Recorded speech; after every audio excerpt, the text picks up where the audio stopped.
Welcome, Peter Olowe. Thank you very much. Lovely to have you on the show today. The first question I'm going to ask you, which, after we spoke, just got me thinking, why would you refuse a job with a wonderful organization like IBM after graduating? That one just struck me. So let me start off with that. Yeah, I think my parents definitely wondered that question too, and I think a lot of it is to do with what was previously happening before I even got the offer. Right. So, okay.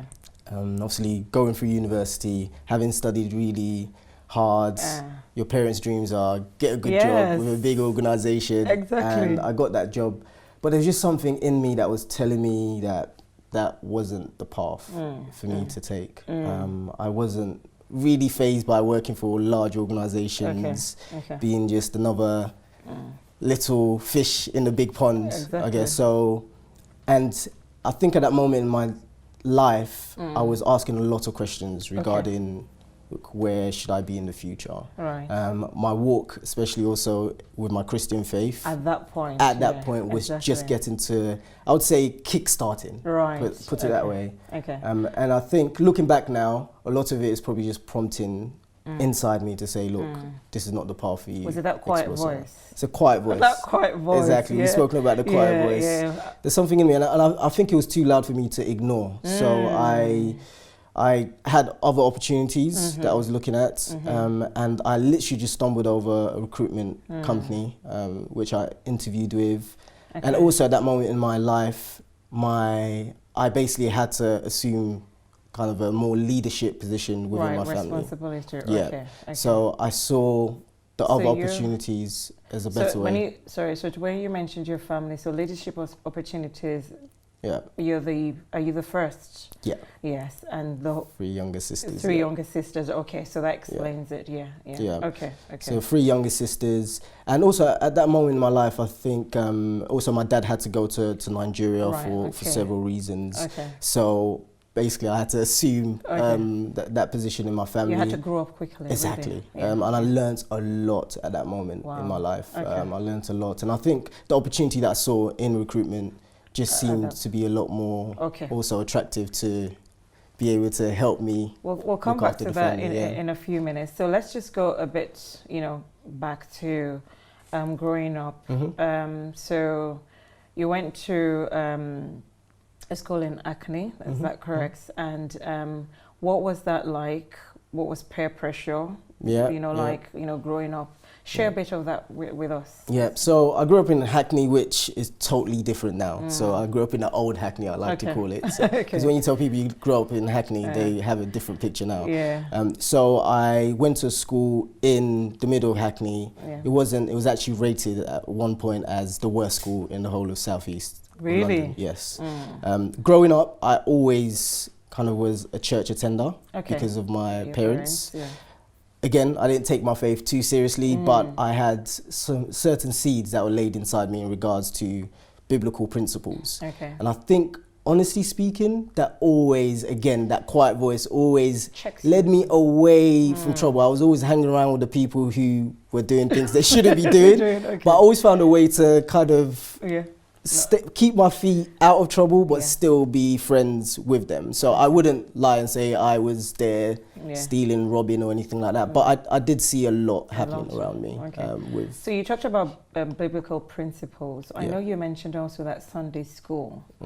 And someone in Sunday school was quite key to some key foundations in your life. Can you share, just touch on that for us? Yeah, so going to church every single Sunday, again, was more because my parents told us you have to go to church every Sunday. But there was a Sunday school teacher who we called Auntie Esther, and who really, I think, introduced the initial principles of the person of Jesus Christ who came to die for your sins. And I think I paid attention to the messages, but I didn't fully get it, I'll be totally honest with you, until later on. But again, like I said, I think it laid the principles, and not only was it about the message that she was basically trying to send out to all of us, but it was also the way in which she did it. So she was really an open person. She was very honest about the issues that were happening at that moment in time. She didn't try to cover up anything. Which is good, which most people don't necessarily do. Exactly, exactly. Make it sound as if, Jesus is, all smooth sailing, you know him, and, everything just becomes perfect. Exactly. Exactly. And she was very open and honest. And I think the relationship she had with the young ones, including myself, at that moment in time was really pivotal. Because she just came across as this very open, very honest person that I could be open and honest with also. So I think that was also a very pivotal moment in my life. I didn't know it. Like they say, hindsight is great. When you look back, you start noticing the people and the things that God's put into place to lead you to where you are now. It begins to make sense after some time that it's a journey, isn't it? And it's all orchestrated by God, isn't it? 100%. In a way that we might not be aware of. I like what you said about, those basic foundation that Sunday school builds, knowingly or unknowingly, because I thinking about it and thinking of my own children, and now you finally think, oh gosh, they're dragging us again, it's Sunday, we need to get up. You're hearing all that you hear in Sunday school, and in your subconscious something is taking it in. 100%. And then when you then get to that stage in life, it's like a storage, and then it just begins to pull out, and remind you that you're this person, or this person is there for you. So yes. No, totally yeah, that's actually quite an important one. So then when you you eventually left Acne, wasn't it, and then you moved on to your sixth form. Something happened in sixth form that made your grades go from 2D to very interesting grade. Again, I think one of my kind of mottos that I live by is that when God wants to bless you, I believe he brings a person into your life or people into your life. And I think at that moment in time, I basically was very lost, especially in terms of searching for my identity. Because I came from a school in Hackney where the environment and the people were totally different. And then all of a sudden, my parents decided, you know what, this area is not basically conducive to what we're trying to achieve in terms of raising children. So then they moved us to an area that we knew nothing about. The environment was totally different, and all of a sudden they moved me from a school in Hackney to a grammar school in Kent, which I found it very difficult, especially the first year, to just blend in. So that was very, very difficult. However, I think the first year I struggled, and it reflected in my grades. So I did not do well in with my grades at all. Something called AS levels then. However, and I think you've had her on the show, Lola, her mum was instrumental at that moment in my life too, in terms of just the encouragement, and also not just that, but introducing you to who you can be. And I think that's such an important thing, especially with youth, really showing them a picture of what they're capable of if they really put God first.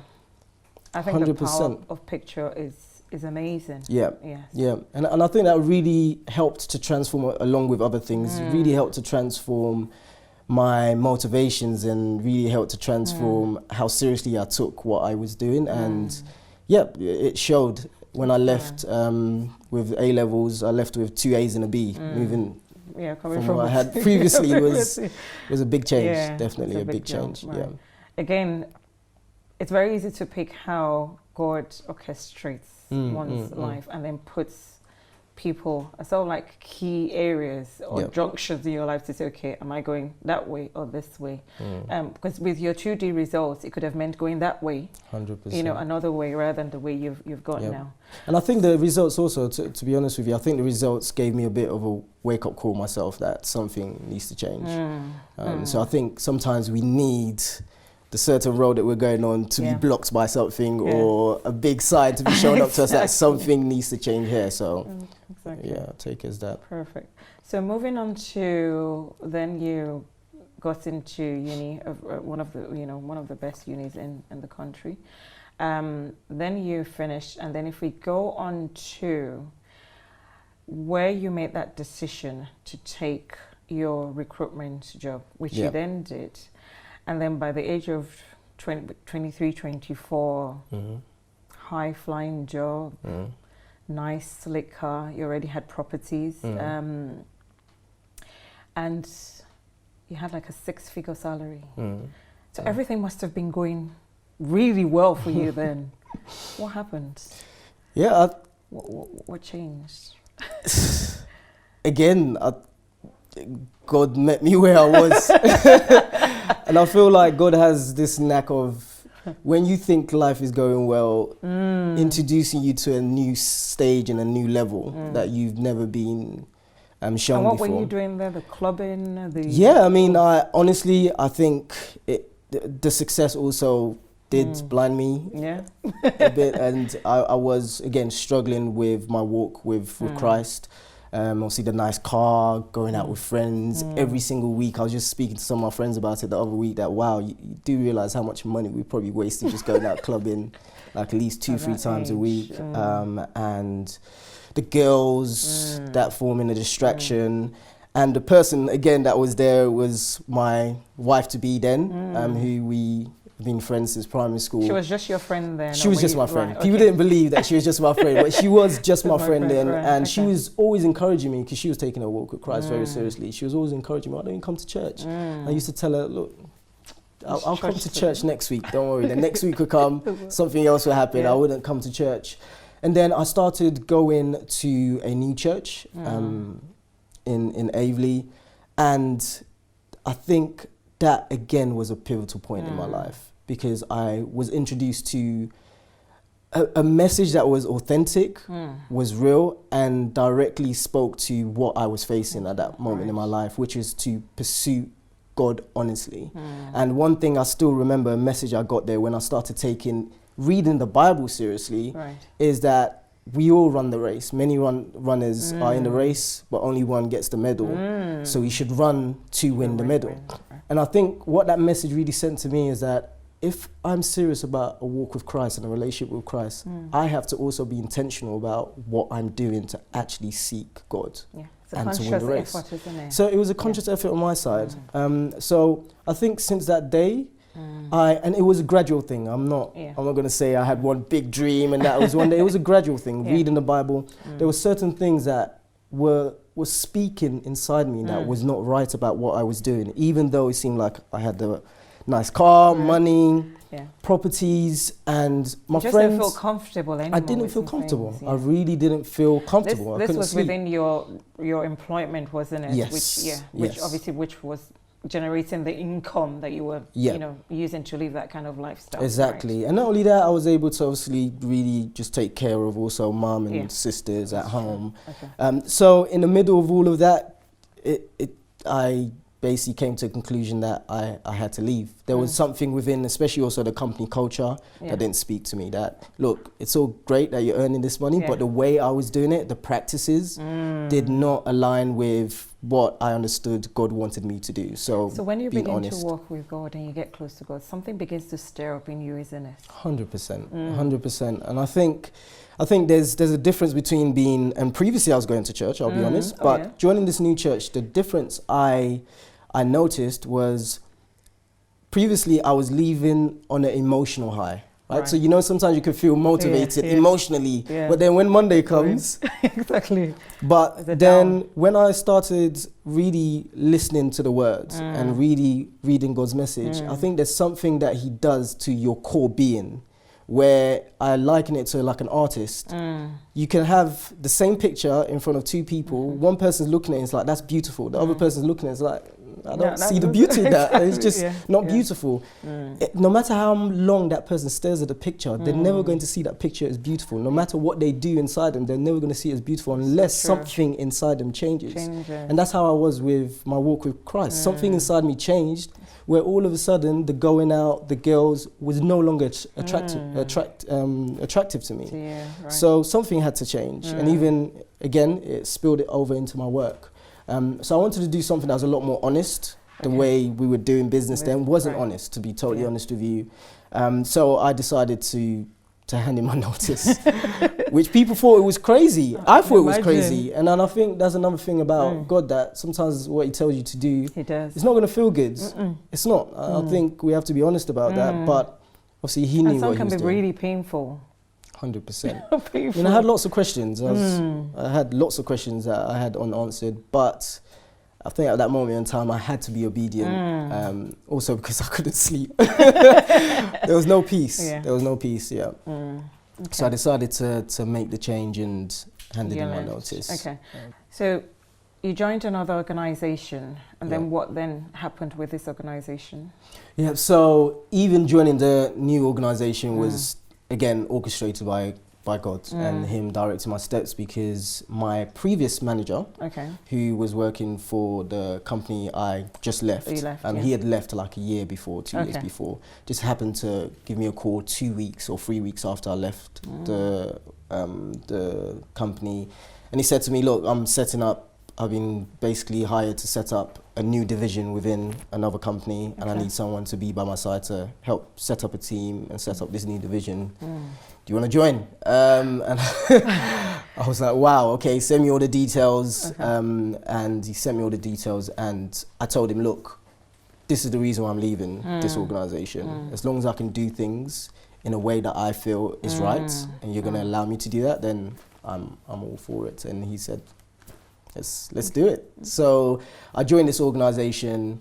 I was there for about 2 years, and then again, opportunity came up where a really well-to-do, successful businessman who had built his own recruitment companies and sold them in the past, basically started up this new scheme where he was providing seed funding for people who he believed in could do really well building their own recruitment businesses.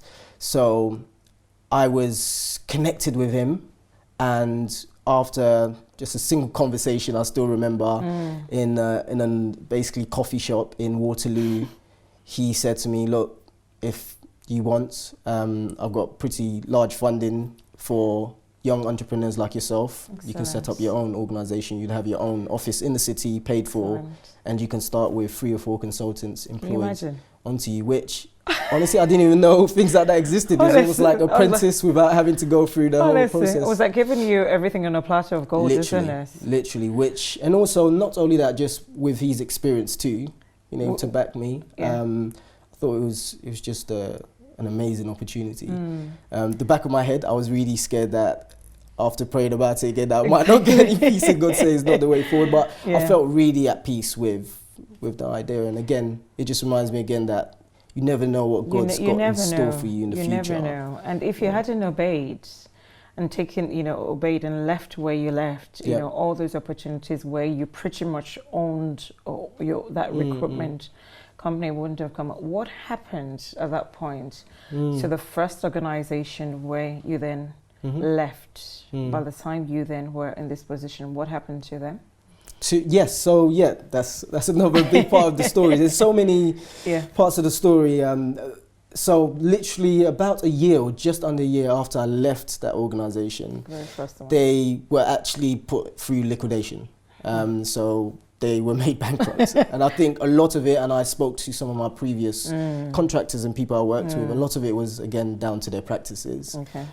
So again, God's just moved you out of the way in time. Saving you and moving you out. And for me, again, looking back, and it's such a shame as human beings, we still doubt sometimes, right? Looking back and seeing his track record, being able to really just support and guide you out of trouble and lead you, and seeing how that has actually been for your own good. Even at times, I still look back and say, okay, you sure about this decision, God? And you still doubt. But thank God that he's always faithful, no matter how unfaithful sometimes we can be. So moving forward, at the moment, what do you do? And just before then, I know that you then got married. Yes. To your friend. Who has sort of been, I would say, I think at times God sends people to us to sort of like lead us in our walk. And it's been important how you've been saying the strategic times in which she sort of like come into your life. And then sort of like signpost you, in that way. So you got married, and then what happened? Were you able to have a baby afterwards? So I think one of the things that was really speaking to my heart, especially after really giving my life to God, is I started getting this urge to basically really find a partner, get married, settle down, and basically just take that path in life. So my friend, who we've been friends since primary school, Right. I think the relationship just blossomed, and I got to a stage where, or we both got to a stage where we realized, you know what, this is a lot more than friendship. Right. We got married again. A lot of my friends were wondering, why on earth are you getting married so young? They didn't get it. I honestly sometimes also didn't fully get it myself, but I just felt like it was the right time. Right. So we got married, and this was in 2011. Yeah. And following that, God has just been so good. Blessings upon blessings. Right. One thing that we were praying for was for a child. And a year went by, nothing. 2 years went by, nothing. 3 years went by, nothing. 4 years went by, nothing. And exactly, you're saying pressure, which is how it is, especially in the in our community. It was, and not like people didn't do it on purpose, but it was a lot of pressure, and especially on my wife too. But one thing that is, again, God's track record, He came through, and we literally just had our child, a baby boy, and He is just so faithful. There were certain things that He showed, especially me, along the path, I had questions about, I wasn't sure about, but I was confident that He had shown me that you will have a child, just be patient, and that our child had to be born at a certain time for a certain reason. Right. You know, and going through that path, it wasn't easy, especially for my wife, you know, who I respect so much through who she's become throughout this whole journey. You know, she went from a stage of just crying and saying, why would God do this, to, okay, maybe just accepting that this is never going to happen, to saying, you know what, God, have your way. And I don't think it's ironic that once she got to that stage, saying, God, have your way, that's when breakthrough also came. So who knows, maybe that's why also God did it, that He wanted to develop something in the both of us to get to this very stage. But he's amazing. He's absolutely amazing. There's something as we round up that you know that you're quite passionate about, is your youth. You're a youth leader at the moment. Yes. What's that been like? How did you evolve into that based on the experience you've had so far? Yeah, so as you said, I'm one of the youth leaders in my church. I think it again came as, to be honest, a calling. I've always had it in my heart, especially looking at the experience I went through. And again, my motto around when God wants to bless you, brings a person into your life. And one of my prayers then was, God, show me who you sent me to. Where's my mission field? And I felt like slowly through experiences and different things that He was showing me that He sent me to the young generation. I just developed a passion for this. So I became a youth leader. This was about 3 years ago now. And basically what we do is very simple. Our aim is to raise godly leaders for the future. We definitely believe that God is raising an end-time army of a young generation, leaders who are going to really take the position needed in their families, in the community, to turn things around, especially in a world where we're seeing what leaders look like. So it's really needed. Exactly. And the way we're looking to do that is through just godly discipleship. So teaching biblical principles, making sure our lives too as youth leaders reflects exactly. You know, we're not perfect, but our pursuit of God we should be on fire for God. And by just opening up our lives to the younger generations, hopefully they should catch the fire too. You know, so we're doing probably a lot earlier. Exactly, the earlier you can catch them, the better. You know, because they're facing a lot. Like they have to navigate a very treacherous world that we live in. They do. With and social that's why I media. always go back to peer pressure. And then, like you said, I was just going to touch on social media. The exposure, the amount of information, what they're exposed to, how they have to make, those decisions, they need that guidance of the faith. 100%. To be able to, Yeah, and they need the seeds that also, as we said in the story, were laid in me. That sometimes I look back and think, oh, it wasn't doing anything, but it really did make an impact. So social media, peer pressure, there's things that the young generation now being introduced to that back in the day, they weren't introduced to until they were 16. 16 years. Now all of a sudden you're seeing 10-year-olds being exposed to things that they shouldn't really be seeing until later on in life, when their mindsets and their perceptions of themselves have been developed. So I've just really got a passion to just to raise godly leaders, and really just make sure that whatever they do, their identity is formed in Christ. Because after that, they can navigate the world themselves. Exactly, because they've got that foundation. That foundation, which is excellent. I know you go around, and I know you've been invited to places where you speak and things like that. What's the key message that you always go with when you go to speak to maybe youths, or what's the key message that you have to people, especially with your walk with Christ and where you are at the moment? I think my message has changed, honestly, and it's probably still going to change, because I'm just learning myself. At first, I just wanted to be that cool person that the youth could come to and say, hey, you're cool. But I think I realized that whatever you try to attract, especially the young generation with, that's what you attract them to. So if I'm trying to attract them with all this shiny stuff, then I'm really attracting them to the shiny things. But really what we should be attracting them to is the person of Jesus Christ, full stop. That he's the center of everything. And no matter what my story is, no matter what anyone's story is, the foundation and the center of it is always, without Christ, I am nothing. There's nothing possible. So for me, it's a simple message, but that's it. When you ground your identity, when you ground everything you do on Christ, everything else flows from that. Into place, isn't it? Before we go, I just had a question that just came to mind again. We tend to hear a lot of experience when women are waiting, for a baby. We don't usually tend to hear a lot from the men. And I believe that they go through a lot also. Women probably are more vocal and we're more emotional and we can experience this. Can you just share with us what you went through in terms of your mindset when, I know you've touched on it a bit, when you were waiting, and what was it you held on to?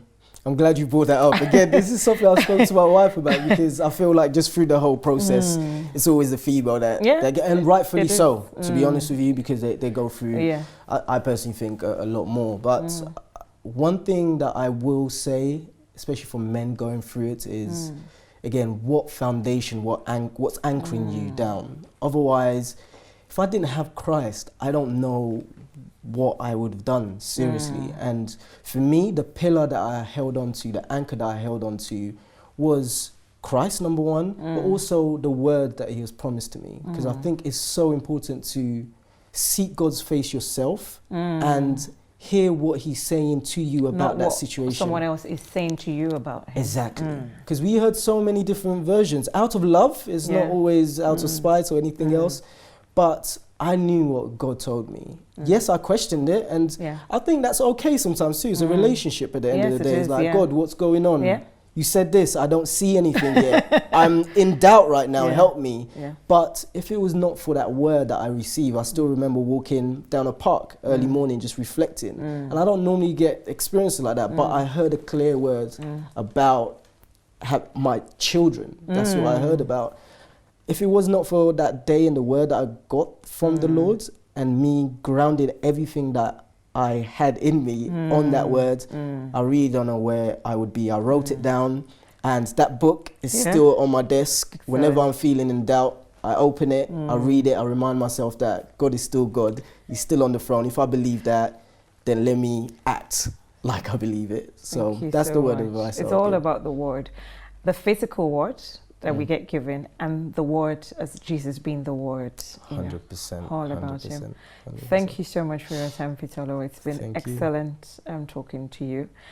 I purposely didn't want to go too much into the whole process of you waiting, because I would very much love to have your wife back on the show with us at some point, and then she can share experience also with us. So thank you for coming. Thank you. Thank you for having me. It's been such a blessing.